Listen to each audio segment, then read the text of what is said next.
बजाई देला काल बैशाखी तांडव रचिला काल बैशाखी उड़े नेला छपर बासहरा होई सारा राति उजागर रहिले वृद्ध और वृद्धा। हाँ आज्ञा नजर पकांतो एही घर उपरे काल बैशाखीर तांडवरे उड़ी जाइछि आजबेस्ट। गतकाली संध्यारे काल बैशाखीरे हाटडीही पंचायत तलगाड़िया गाँर जलधर सेठींक आजबेस्ट घरटी संपूर्ण छपर उड़ी जाइछि। तेबे घरर मुरबी जलधर दीर्घ दिन हैला पारालिसिस रोगरे पीड़ित थिबारु घर खंडे गढ़िबा तांको पक्षे संभव नुहे।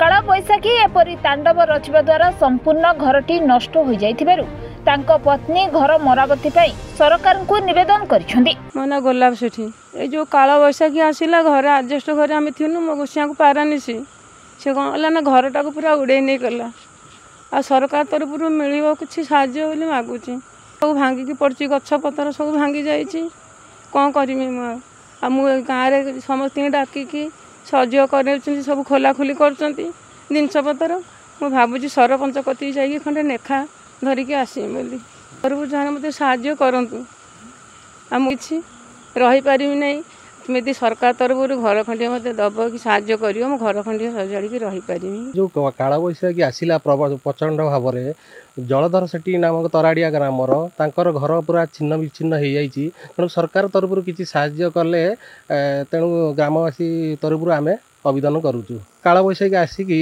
आजबेस्ट छपर पूरा कुचकुचा है कि चारिआडे विच्छिन्न भाव में पड़ी पूरा छिनछतर हो स्वामी पारालिसी अवस्था तेणुक बहुत कष्ट पदा को सी बचाई जीवन बचाई पदा को पलि आसते किंतु दुई जन सुरक्षित अच्छा सरकार तरफ किसी सहायता मिले से घर संपूर्ण भाव में जल्दी बनई रहीपारे माने। हाटडीरू विभूतिभूषण जेना रिपोर्टर स्टूडियो।